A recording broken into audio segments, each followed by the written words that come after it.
Thorsten to come to Germany to visit our university and discuss with us this really important topic regarding planning or planning field, research and education. And I think that's it. The idea is do a more informal discussion about planning. But first, the presentation of Professor Thorsten.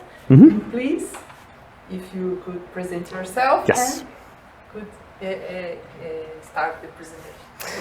Thank you very much, Sandra. It's great to be here. My first time in Brazil. First time, of course, then here in well, not in São Paulo, well, São Paulo metropolitan region in São Bernardo here at the UFABC. I'm really glad to be here. I have heard a lot of you, as we are part of the Spring Network, and we met in Germany. Being here is great. So thanks for having me here and hosting me here at the university. My name is Thorsten Wiechmann, as you can see behind me. I'm professor of spatial planning and planning theory. That's the denomination. Spatial planning is a Euro-English term. It could be translated to urban or city and regional planning, and I will talk a bit about that terminology later today. I'm professor at the oldest and largest planning school in Germany, school at TU-Dortmund, that is the partner in the Spring Network. I will also talk a bit more about TU-Dortmund later in my presentation, so I won't do it here.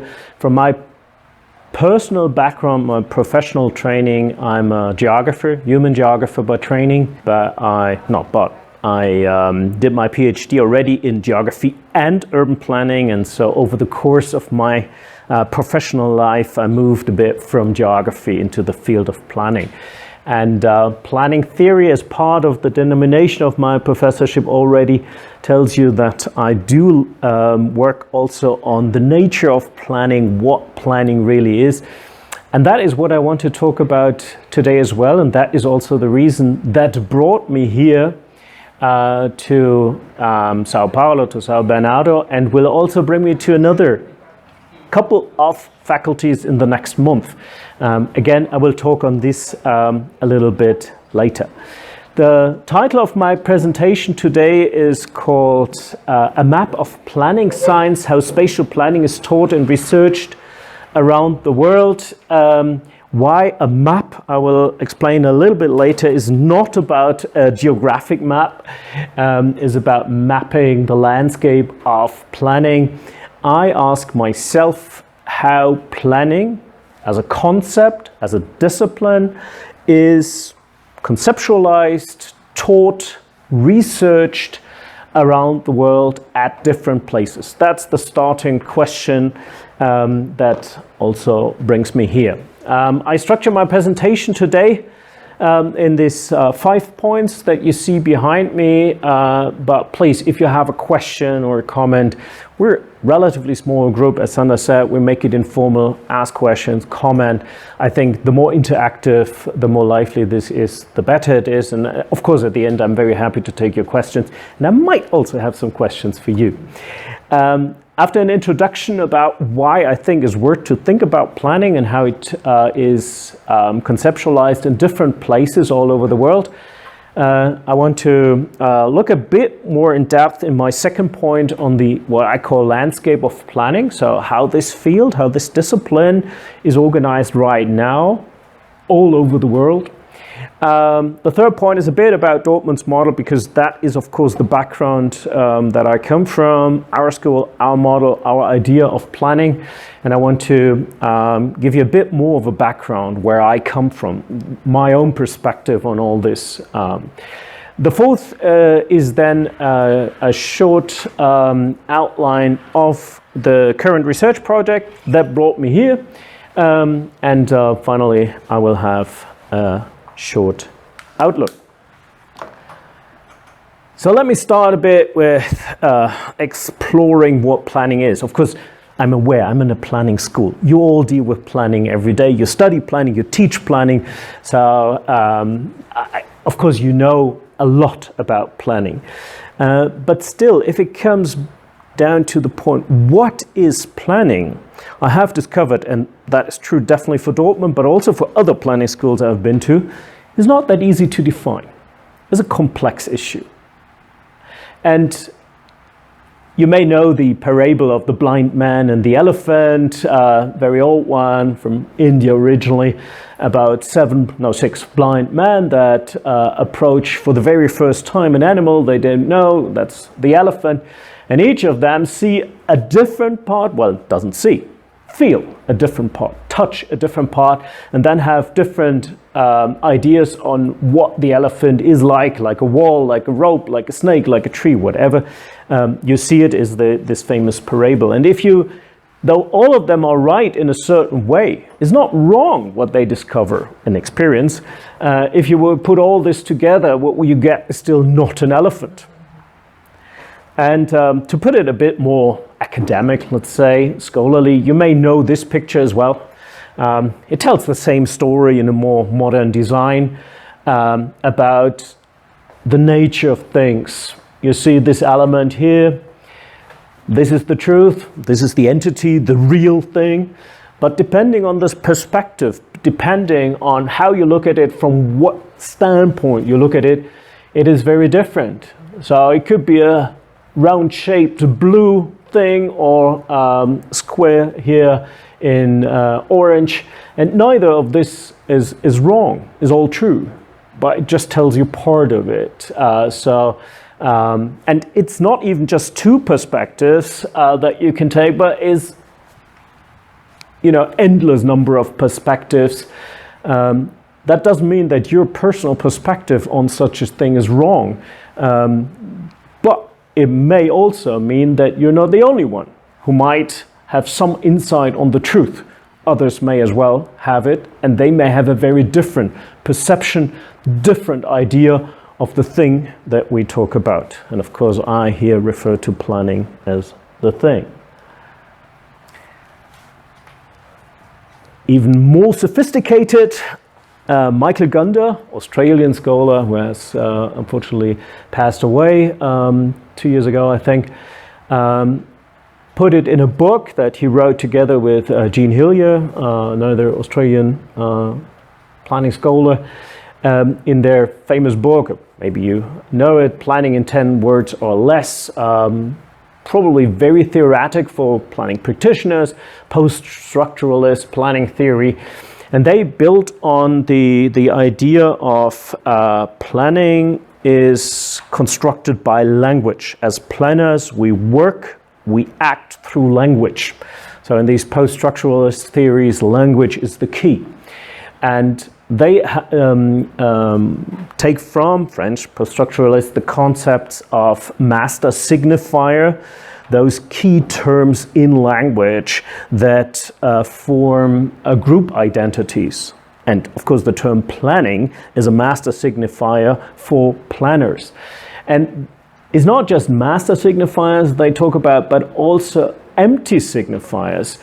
That is when group identity is based on shared mysteries in a way that we all agree on this signifier, on this term, on this label, and we all assume that we know what it is, that the others know what we mean if we use the master signifier, but without really being able to distinguish different perspectives, ideas. So take it like as a black box. This empty signifier, and planning for Michael Gunder is one of these empty signifiers. They developed 10 of these empty signifiers, and the book is structured in chapters according to this.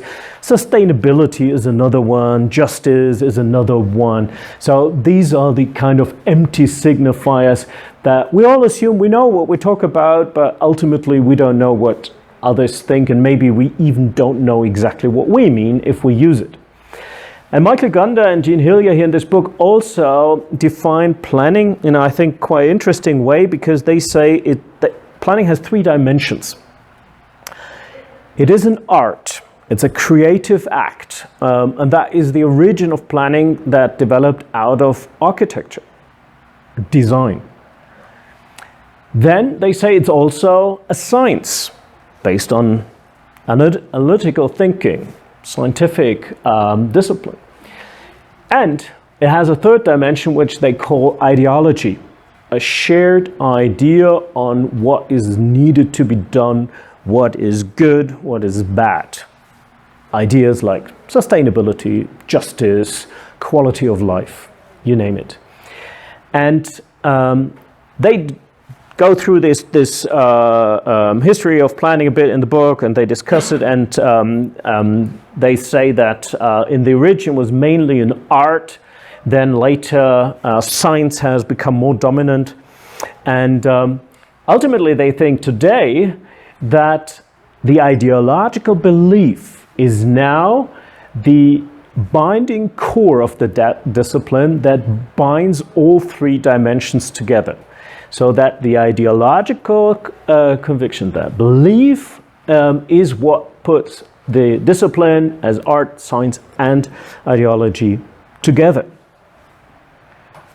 Still based on these empty signifiers. And the last famous scholar, John Friedman, also passed away a few years ago. He has, in a discussion, I was actually present, so you can't find this quote in the literature. I noted it down when he said it in 2015 in Vienna, in a great workshop with planning heroes of his generation, a week. And there was also the debate about what is planning, what constitutes the discipline of planning, what ties everything together. And all these famous scholars had their personal answer based on their biography. And John Friedman said a kind of skeptical answer. He said, there is a diversity of planning theories, hardly any overlap. How can there be an agreement? Planning as a meta theory is disembedded from anything in any way. It is impossible to find a theoretical order that cuts through all theory, that integrates everything. Planning is not like Smetana's Moldau. Not sure if you're familiar, Smetana, composer on Moldau, Bohemian River. That is what he is referring to. Where everything flows together in one river. We have only little rivers, no Danube. Actually, he said Donau, which is the German or Austrian term for the same river. It does not flow together. That was his kind of negative assumption that in planning things do not flow together. We have very little rivers, many of them not connected to each other in any way. So I want to know if that is true. If we have just little rivers and large gaps, empty signifiers, or if we share something that is this truth behind planning as a discipline, as a subject. What I've found is very difficult to answer this question, and if I go to planning schools, like the one in Dortmund here, and the one in Cincinnati, where I have been last month in October, one of the best ways to get an answer about what planning is and what people think they do, they study, they teach, is the short videos they have on their homepages. That's a pretty good summary usually of what they do. You see the URLs here, as actually I have them here as well, but I won't show it now. Maybe we can do it later. The one in Cincinnati is 3 minutes, ours in Dortmund is 5 minutes, telling what is planning, why you should do it, what is it worth for, what you can do with this degree. That is, I think, always a quite interesting and very good summary, because it forces everyone to be very short and understandable. So the team that came to do the video here in Dortmund for us, they said, okay, let's do it for YouTube. And you got to know there are two types of statements: short statements and long statements. Long statements mean 10 seconds. And for a professor, of course, you can imagine that is a challenge to get 10 seconds for a long challenge. But and they forced us to be understandable for the general public, not to talk in our, scientific terminology. So I think that is a good way to get an answer of what is planning or spatial planning, urban planning, city regional planning, territorial planning, or whatever you call it. Now, I want to do a planning map, as I said in the beginning. And what do I mean with planning map? Actually, there is a model that I have in mind that I would like to follow in a certain way. Is again something you find on YouTube.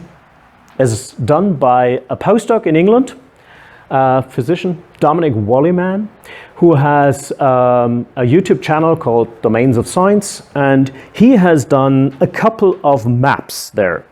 There's actually videos on maps. You see 3 of them here: map of physics, map of chemistry, and map of engineering. Just examples that you all find on this YouTube channel. And what he does there, I think he does it brilliantly, is to structure these fields, these disciplines in elements and how they connect to each other and how they form a discipline as a whole. So here in the map of physics, you have on the left the classical physics, here on top the relativity theory according to Einstein, then the quantum physics here, and then the chain of ignorance and the future as other elements. In chemistry, it's about rules of chemistry and areas of chemistry, and like in the fields of engineering, different fields. And if you watch the YouTube videos, he always zooms in, talks about these elements and how they connect to each other. There is even a map that is, I think, the most impressive one, that is a map of science as such. Everything, or he also calls it the donut of knowledge, and is about all endeavor by humanity, all fields of knowledge. And it starts with philosophy and logic, and then comes to science, applied science, humanities, social science, and arts. Everything is included in this, how everything kind of works together. And in these different elements, you find disciplines, academic disciplines like architecture, geography, design, engineering, law, ecology, economics, environmental science, political science, public health, sociology. They're all there. Planning is not. Of course, you may say, okay, planning is maybe too tiny, too small, too new to be on such a basic map. True, but if we look at the disciplines that we build on, our basic disciplines, and these are these disciplines, right? If we, as planners, work with that, these disciplines on this map are in very different areas. Environmental science is in the science field. Political science or law is in the social science field. Architecture is here in the arts field. So even if planning is too little to be seen here, but if we want to put this little piece, where do we put it? Not that easy, huh? So that brings me to my research question, the starting point of my research. So I want to examine how spatial planning is taught and researched at large planning schools. What I mean by large, I will tell you a little bit later. I want to have this planning map, a map of planning as a science, as a self-image of the planning discipline, and I want to answer 4 questions that you see here with it. What is understood by planning in different parts of the world? How does the traveling concept of planning change as it travels? How does it differ from one place to another? What concepts, or Michael Gunder would say ideological beliefs, form the binding core of the discipline? Is there a binding core? And finally, do we have only little rivers, as John Friedman said, or does all water somehow flow together? Now let's look a little bit more at the landscape of planning, at our field, our schools of planning, our planning programs. There is not much research on that. There is not much information on that. There is exactly one study I can recommend if you're interested in this question. Where are planning programs, where are universities with planning programs? That is a UN Habitat report from 2009. So it's already kind of the data like 15 years old. It was done as part of this report on planning sustainable cities. Chapter 10 is not easy to read here, is on planning education. That was a 2-year effort led, I think, by Bruce Stiftel from Georgia Tech University. And they did a great job at that time. And they're just about to update that. So there might be soon a new report on that. In 2009, if you read that chapter, and it's available free online, what was the outcome of this study? And it was a lot of work to collect all this data because you can't find it anywhere already. At that time, 550 universities in 81 countries had planning programs. But they were really concentrated. These 81 countries just form 42% of all countries worldwide. There are roughly 200 countries, so the majority of the countries do not have a planning program, not at all. And those that are there are very much concentrated in 9 countries, according to this study. I must say that the data is not 100% accurate, because for those countries I know, and even knew at that time, is not always 100% true. So don't take the numbers too precise. It's an estimate. But there were a few countries like the US, the UK, also China, that had a lot of planning schools, and the majority of the countries had none. 2 out of 3 universities with planning programs had an undergraduate program, 3 out of 4 a postgraduate program, and 1 out of 3 a PhD program. But there were significant continental differences. So like in the US, for instance, typically planning is taught as a graduate program, not undergraduate. There are a few. In Asia, it's the other way around. It's typically an undergraduate, not a graduate program. What is also interesting is that planning education has grown exponentially and diversified broadly in the last 100 years. The first professorship chair in planning was, I think, in Liverpool in, when was it, 1910 or something like that, a bit more than 100 years ago. The first independent planning school, independent from a school of architecture, whatever, was in the 1940s in Chicago. So the discipline at the universities is relatively young, and it has grown exponentially up to 550 in 2009. That meant also that in these 550 universities, there were about 13,000 academic staff teaching planning, which is quite a community. And in 2009, the report also said that 40 years ago, so now it's like 55 years ago, the size of the system was a small fraction of what it is today. And even 20 years ago, like now 35 years ago, the numbers were much less than today. The update is not yet out. I'm relatively sure that the growth continued. We have far more than 550 universities today and more than 13,000 academic staff. But we will see what the update will tell us. Still, the report said diversity among the schools is substantial, so it's not homogeneous. Traditionally, I think that's a very interesting point, planning education has been tied to the specific institutional, legal and cultural context of the country. Of course, the law, the constitution, the political system is very different. And traditionally, the planning programs very much focused on these certain local, domestic conditions. What is also interesting is that planning education in general, because I can say that for Germany, but this report says globally, has moved away from a focus on physical design, these kind of architectural approach, towards a focus on policy and social science research. Many of the schools moved to an integrated approach, focusing or emphasizing sustainability or equity as fundamental goals. Now you see this move from the art more to the ideology. You know, that is here reflected again. What varies significantly across the schools is the importance given to technical skills, communicative skills, and analytical skills. So that was a difference. There is also a wide difference towards the relative emphasis on teaching, research, professional outreach, and public service.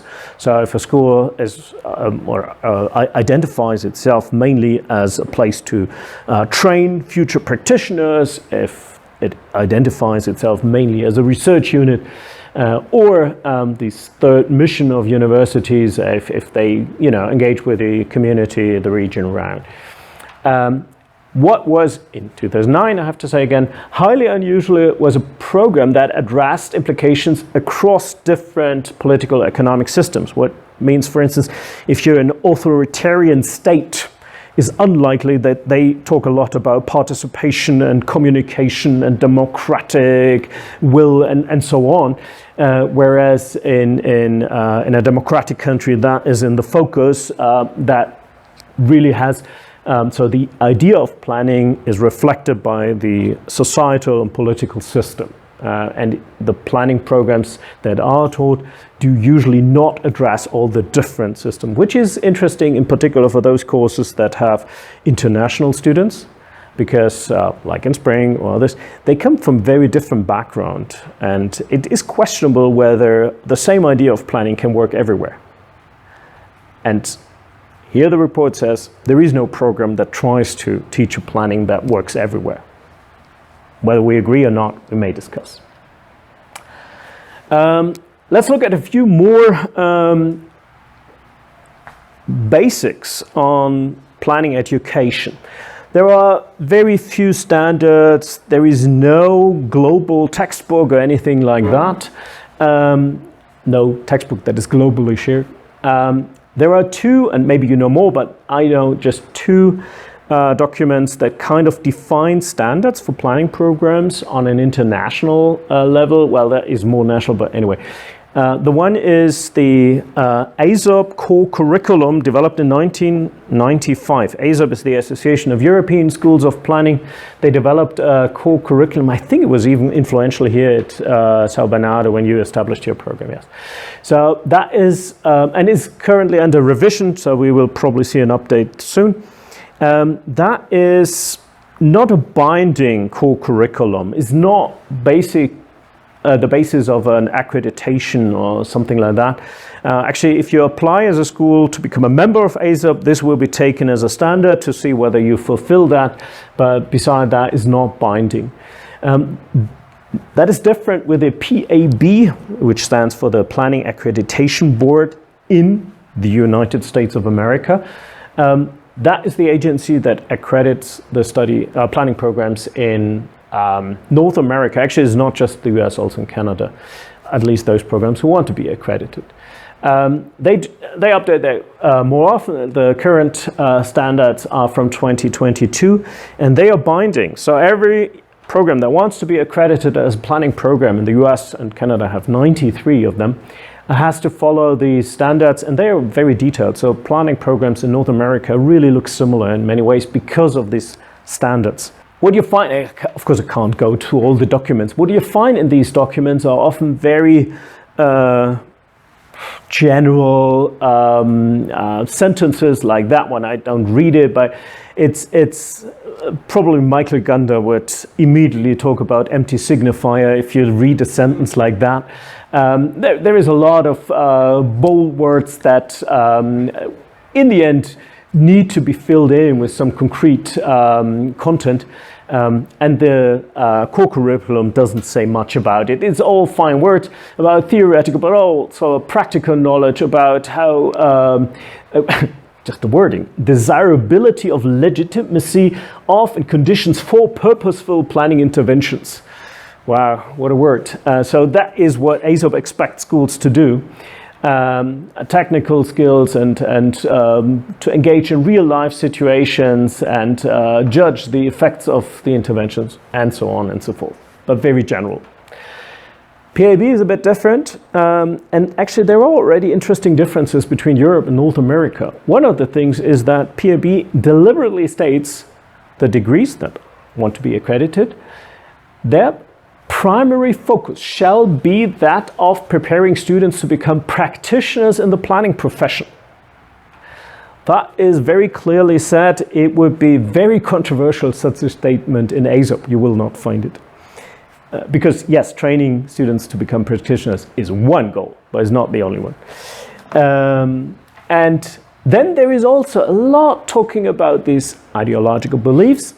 It's about PABs, it's about public interest, equity, sustainability, diversity, community values, and they even have defined 3 guiding values in these accreditation standards. So you have to subscribe to these binding values. And what is very North American, the first one is equity, diversity, social justice, and inclusion. If you follow the news about the US system in the last, let's say, 10 years, you can imagine how controversial that is already. The Supreme Court in the US has just abolished a rule where diversity is a criteria for students to enter universities. That was mainly a rule to support African American communities, other minorities, and Supreme Court, dominated by conservative judges, has abolished that. And some states, like Ohio, for instance, have passed a law that universities are not allowed to use diversity as a criteria for university entry, teaching, whatever. It's kind of forbidden. PABs, this is the first guiding value. So you see the societal environment in which planning acts. Sustainability, resilience, and climate justice on the second, and professional ethics and responsibility on the third. If it would be Europe, definitely the second would be on top, and the others less prominent. It shows you that there is some similarity, but also obvious differences. Now, 2 more things, 2 more references about what is planning. A paper I like, well, actually it's 2 papers I like a lot by Simin Davoodi, planning scholar, professor from Newcastle, of Indian origin. She has written, well, she wrote 2 papers. The longer one is, the original one is with John Pendlebury in 2010, and then there was a shorter version for a French event in 2015, where Simin Davoodi actually asked the question, is planning a discipline? Which is, by the way, a question that my rector has asked me 10 years ago as well. And I had to be very careful in this answer. And what is in this paper, to summarize, is that the answer, if planning is a discipline, is easy, and of course answered with yes, if you look at the social and institutional characteristics. There are schools of planning. There are planning programs. There are professors that teach planning. There are students that learn planning. So yes, in this sense, it's a discipline, obvious. No need to discuss. But is it also epistemologically, philosophically, a discipline? Is it a field in the world of science? And Simin Davoodi argues that the evolution of planning, the growth of planning in the last 100 years, has happened at the cost of the vaguely defined and diffused intellectual foundation. That the foundation has kind of diminished with the growth. That planning is now expected to cover multiple areas of inquiry, each with different philosophical and epistemological underpinnings. So in that sense, even maybe is less than it had been a discipline. And she, in her paper, talks about 3 missed chances to improve this weakness. And she says, and that is the very European point of view, and you see immediately the contrast to what PAB in North America has just said. She says there is a risk that planning could be reduced to a subject taught at universities only to fulfill the demands of professional practice rather than being a distinct academic discipline. And she concludes that we should not just discuss in planning educations the subjects of planning knowledge, like, transportation or green space or blue infrastructure, whatever, but also the nature of the knowledge to be acquired, the epistemology. That is what she wants to see more developed in order to have planning not just in the social and institutional meaning, but also in the academic meaning, a discipline. And a very recent paper this year in Cities, published in this spring by a consortium, Hagani and others, Australian scholars. They did a, I think, fascinating quantitative analysis about urban planning. So we still kind of are in this discussion, is planning a discipline, and if so, what is the constituting core of the discipline? They looked at 100,000 articles between 1970 and 2021. Of course, it's a quantitative analysis. They didn't read 100,000 papers, but they have fed the computer with these 100,000 articles and did a quantitative network analysis about this published articles in urban planning. And they came up with these clouds. They have 4 main fields of research in this field. I don't want to go into details. Again, this is open access. You can easily access it and read it on your own. But I want to highlight some key observations from this paper. The one is that the field has evolved quickly, which of course matches what UN Habitat said about the institutions. There's a lot of growth in this field. Hagani et al. Said, however, transitions and paradigm shifts happen very gradually, sweeping, not obviously. There is not a clear cut. They see urban planning as a fluid research field connecting social, economic, political, and environmental aspects. And this field has seen in particular a significant growth in planning publications since 2010. So that is a really recent study. By the way, this growth has, to a large extent, been fed by China. Because next to the US and the UK, the 2 countries that, of course, use English as a mother tongue, China has been the 3rd large country where these articles come from. So the quantitative growth from China was very significant in this period.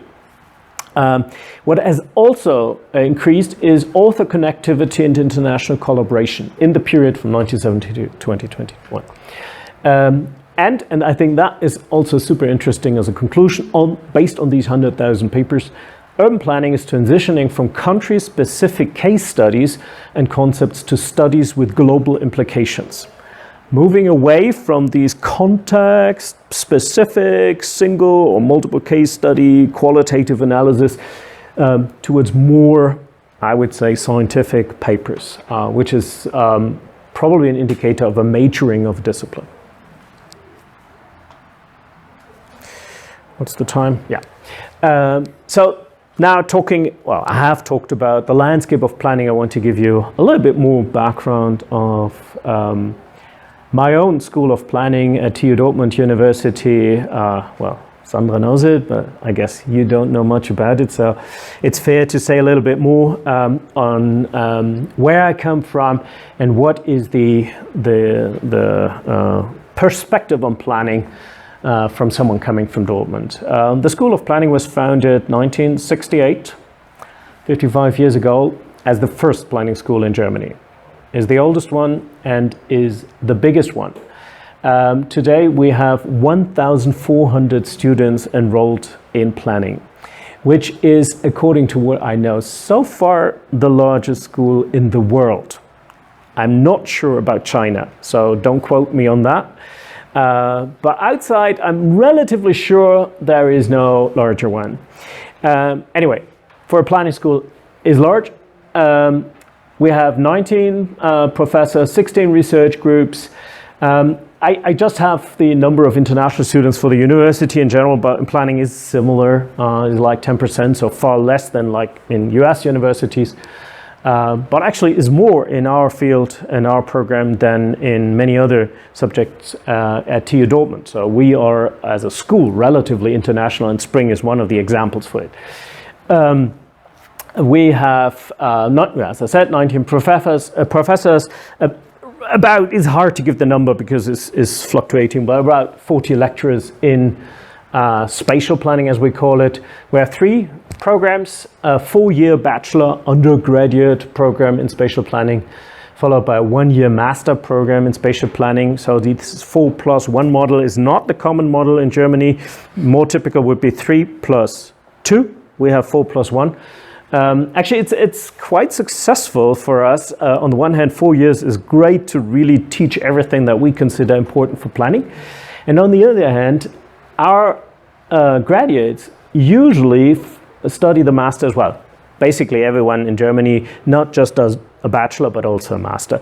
And our students that have already spent 4 years to do the bachelor, of course, do not go to a university where the master takes 2 years. So they stay with a 1-year program in Dortmund. Whereas from the other universities that usually have a 3-year bachelor, if they do some more credit points in our university, they can do the 1-year master. So they study then for 2 years. So we have a lot of incoming students, but for hardly anyone leaving. By the way, we're the best school, so there is no much freedom to leave. But that is our model. There is a bit of a debate whether we should not have 2-year master to be more scientific there. But anyway, this is since 55 years the case here. And of course, I also mentioned the 2-year spring master that we do jointly with this university and 4 other universities where the first year is taught in, at least so far, in Dortmund. Dortmund had, from its beginning, from its foundation as a reform university, an idea of spatial planning as a cross-disciplinary field across all spatial levels, from the neighborhood, across the city, the region, the state, international planning. That has been always the idea of planning in Dortmund. This is, of course, not very interesting for you. This is the 16 research group with all the names. That doesn't mean anything to you. These research groups are structured in, sorry, that's in German, in 3 fields. We have the Grundlagen, which is basics of planning. That is spatial modeling and GIS, planning, law, economics, and sociology. Then we have this sectoral planning, is real estate planning, landscape planning, energy supply planning, and transportation planning. And then we have what we call integrated planning. This is on the different spatial levels, from the small scale up all the way. No, it's not sorted in order. Well, it's kind of. Anyway, on the different levels. So my department is here as well. Not department, working group. And we have urban design, we have city and regional planning, we have European planning studies, international planning studies. This is how we organize the school. And the basic conception, it's difficult to summarize, and again, I recommend the video because I think it did a good job to do it. But if I want to highlight or point out the most important aspects of planning in Dortmund is that the maxim, the primary threshold, or the basic idea of what planning is for, is that it's for the people, is for the quality of life, and for sustainable development. Of course, sustainable development as a term as such was only introduced in the 1990s. Before it was quality of life, but that is the main starting point. It's also the idea of planning as a public task that has to serve the interests of the common good. That is also very clear. And what is the core and the trademark of our planning program, as we call it, is research-based learning in study projects or design studios, if it's more design-oriented. But this group learning of students, that has been the core of the curriculum even back in 1968. And a lot of other planning schools had kind of copied this model, at least in Europe. We know that they looked at the Dortmund program. The idea is that students work together in groups under the guidance of faculty, of course, on real-world planning issues in a practical, interdisciplinary, and scientific manner to transport the integration idea of planning by doing these real-world planning group work exercises. So it is about training to deal with complex issues, to structure the work, to quickly familiarize with new fields of work, and to be able to work in a team. That is the core of the planning program in Dortmund. And I think it had been very successful from the beginning. We had, until now, never a problem to fill our places in the program. We take in 200 undergraduate students each October, and around 150 master students. It is a numerus clausus subject, so not everyone that wants to study planning is accepted. That is nowadays, with demographic change and fewer younger people in Germany, by no means standard. Actually, at the university in Dortmund is just one of 3 subjects that still have this numerus clausus. Probably in future, because of demographic change and less younger people, there will be a point where that will change in planning as well, but so far it is the case. And the program was also very successful right from its start in terms of the labor market. Actually, when the first graduates in 1975 left the university, nobody knew what would happen because it was a new discipline, new degree. So nobody knew it, but they all found a job in the field, and today we could train far more planners than we actually can. Is limited by the teaching staff and the teaching halls and rooms and everything. If we would not have 200 but 400, the market would easily take it. Actually, right now, every master student that wants to have a work contract during the study already has one. When they graduate from our school, they all have jobs. Actually, now even in the bachelor program, it's common that students already have a contract, though they still studied maybe 2 years, but they already have signed a contract, maybe work as a student assistant somewhere, and as soon as they have their degree, they get promoted in a full-time job. That is partly because we have a significant shortage of planners in Germany. Many municipalities have a problem to fill open positions. Universities have problem to fill their positions. So we need more than we actually train. And that situation in general, on a smaller scale, is the same in other planning schools in Germany. So, coming, well, nearly to an end. No, it's okay. Okay. Okay. The Dortmund model, yeah, right, we start a bit later as well. I have already tried, and I hope you can't read it because you should not, because I don't want to impose the Dortmund model as the planning map. That is not my intention. But I started to draw the model of Dortmund into something that could serve as a basis for a map. There are 72 elements in this figure right now. 30 in the upper section that I call applied planning, 42 in what I call basics of planning. These are these 3 fields: basic disciplines, planning theories, and planning methods. This is what I call the basics. And then the applied planning is the comprehensive spatial planning on different spatial levels, is the sectoral planning, as well as planning instruments. This is how it's now structured. It will be not the map at the end, because I am just about to start to visit all the planning schools and learn how it is done elsewhere. And so I definitely don't want to take this as the model, but it gives you maybe an idea on my starting point. And of course, I want to look if these elements are also present in the other schools, if there is more, if there is a different way to structure it. That is basically my idea. And you know already this slide is about the research design and the questions in my project.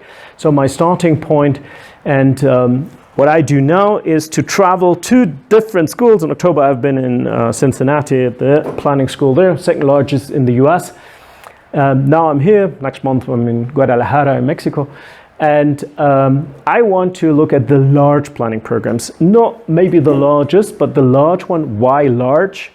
Actually, it's about the critical mass, thematic diversity, the greater adaptability to change. I want to look at the mainstream of planning, not these tiny little programs somewhere. That's why I want to look at the large programs. In the beginning, I thought that is easy. I just ask the associations of planning schools, where are the large programs, and I go there. It turned out they don't know it. They don't have statistics, and no one really has, not even UN Habitat. I measure the largeness, the size of a school by the easiest and the most simple indicator you can find is the number of students. In planning programs still you need to discuss what is a planning program, but empirically that is relatively easy. Number of students could be the total enrollment or graduates, still relatively easy. I'm not talking about the number of faculty because that could be very misleading. Sometimes faculty teach in many programs. Some schools have mainly full-time, other are part-time faculty. There are schools that have far more faculty than students. In particular, the Ivy League universities in the US do have that. So I really look at number of students.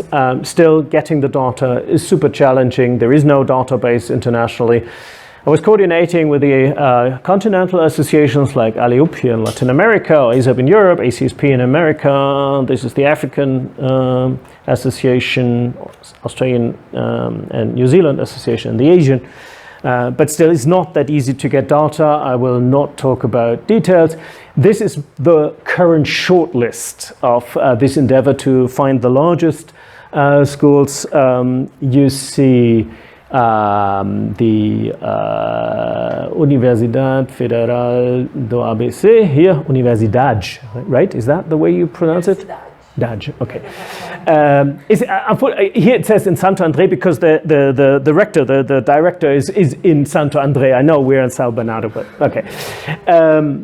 4 universities in North America, 4 in Europe, 2 in Latin America, 2 in Africa, 2 in Australia, or the Pacific region, only 1 so far in Asia. In North America, I can really base it on statistics. I know exactly the number of students over 10 years.